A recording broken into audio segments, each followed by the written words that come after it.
में पान लगेलू, सोना गुण जी के जाने लगेलू।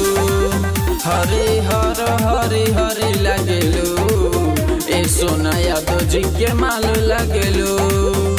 पूरा गौवा में जोड़ा नहीं खे, तू तो सचहु नादान लगेलू। सूट सलवार में तू छड़ी लगेलू, सोना गुण जी के जान लगेलू। लाल सड़िया में पान लगेलू, सोना गुण जी के जाने लगेलू।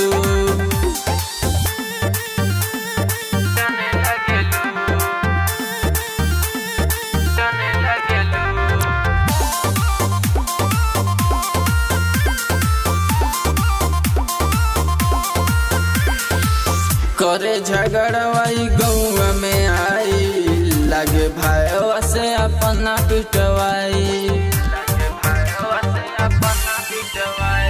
गौवा में कमर हिलावत चलेलू, सबका से नमवा बतावत चलेलू।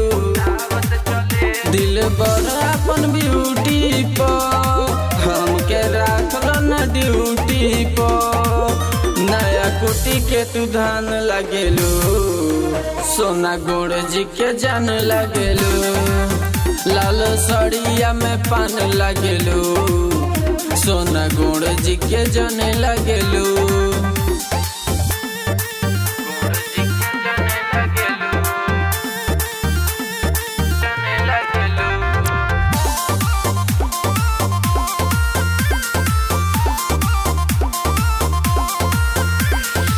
बाटे छूटल तो हर बाछा हो, विकास कहेले ना अच्छा हो। धर ध्यान न तो होई जियान हो, हमारा के आपन बना लए जान हो। कहे कृष विकास तो हो के, देखला में फूल झड़ी लगेलू।